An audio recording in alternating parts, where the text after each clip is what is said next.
while Democrats give speeches in Chicago this week, gaslighting the public that border czar Kamala Harris is actually committed to border security. A shocking new report from the Homeland Security Inspector General reveals that the Biden-Harris administration has lost track of more than 320,000 migrant children who crossed the border without parents.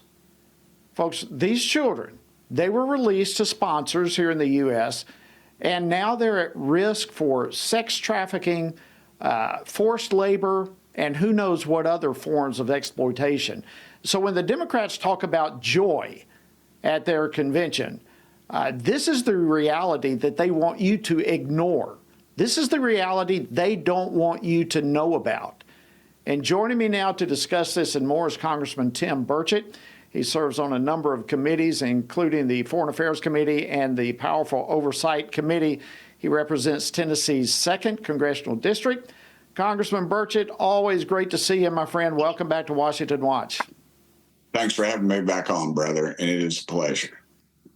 Well, listen, let's start with this shocking new report. Possibly 300,000 plus illegal immigrant children are missing.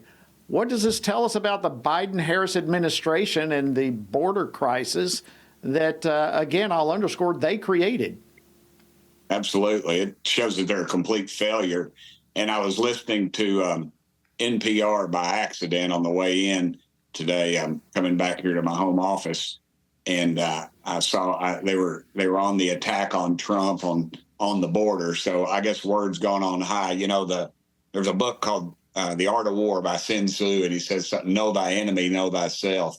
And, you know, our enemy right now is telling us that we created this problem, when in the reality we know we didn't. And the legacy media is just barking out the talking points, ringing the bell, so to speak, like Pavlov's dog, and we come salivating, because there could be nothing further from the truth. Kamala Harris was in charge of the border. Then all of a sudden they decided to put out that she wasn't. If you saw when that happened, that was during a committee, appropriations committee, that the chairman put that out. And then all of a sudden, all the press, all the Democrats had their talking points. Folks, this is the deep state. It's not a swamp, it's a sewer.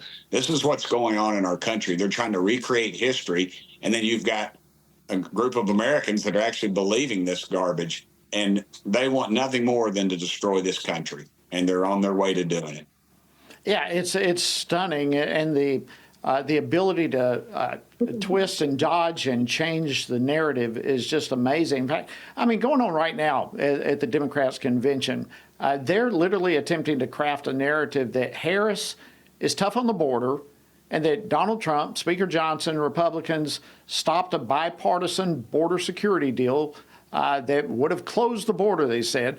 Are they hoping somehow, Congressman, that the American public really don't know what H.R. 2 was all about? Well, currently America does not know, because no one's telling them, and you're exactly right. It allowed up to 5,000 people a day over the border before it enacted some sort of border wall, which I guess would just appear out of nowhere. So 4,999 people coming over our border illegal, murderers, rapists, everything you can imagine, every criminal, every mentally ill person in Central America coming right over our border up to that point at 4,999, and they were okay. So that's what this bill did. It codified those folks coming into our country so they would be here more or less legally. It was a bogus piece of legislation. As you know well, they blame it on Trump. Heck, they should have blamed it on me, because I came out 2 weeks prior to Trump even saying anything about it. I said, this is awful. This thing is terrible. This is not what we need. This is not a start. This is putting into law 4,999 people a day coming over our dadgum border. The media lies, but we've got to start playing hardball, Jody. We've got to quit this wringing of hands and circling up and saying, oh, let's negotiate. There is no negotiation. This presidential election, this Senate election, this congressional election is for the future of this country, bar none. We are standing at the abyss. We are staring over into this deep, dark abyss, and we have a chance to step back from it, and by electing Trump, or we can go forward and not do anything and let Kamala Harris continue ruining this country. Because I guarantee the gloves will come off. If they get the House, the Senate, and the White House, it's over. Everything we fought for the last over 200 years is over. Yeah, it's frightening. People have to pray, they have to vote, they have to stand, and now is the time for that line to be drawn in the sand. You know, on another issue, I know the military is important to you, your family, your dad, your parents, and it's just in you. But the Democrats, as they rolled out Vice Presidential candidate Tim Walz, I mean, he's got all sorts of problems, not the least of which is the ability to tell the truth. And that has been underscored as in reference to his military record. Your thoughts on Walz? Well, I think he's created, and it doesn't matter what the truth is anymore. If there was something more to his record, if the Republicans were lying, you would have every editorial chief in the country. They've already gotten their words from on high, from the Democrat leadership. Every TV station would have jumped in to defend him. You've noticed they've kind of brushed over that and gone away with that because they don't care, because they know. I mean, this is the party that elected Bill Clinton, for goodness sakes, a legitimate draft dodger against George Bush Sr. Granted, he was a moderate by my standards, but he was a heck of a lot better than Bill Clinton was. And that's the man we elected over. And that is what the press sold us. And they will sell us everything. Young people don't understand that the fight that went on, these rifles behind me, they were taking off people that my father killed in the Second World War in the Pacific. This is, you know, this is the world we live in. This is the reality of our military. It's not somebody sitting behind a desk. It's men and women that have to go in horrible places and do horrible things to bad people. And when they candy coat this stuff and they push these people out and they're allowed to lie about their history, it spits in the face of people like my father. It spits in the face of my uncle, whose 48 Star flag is in my office in Knoxville that was draped over his casket. And you know, it just infuriates me. And that's the world we live in.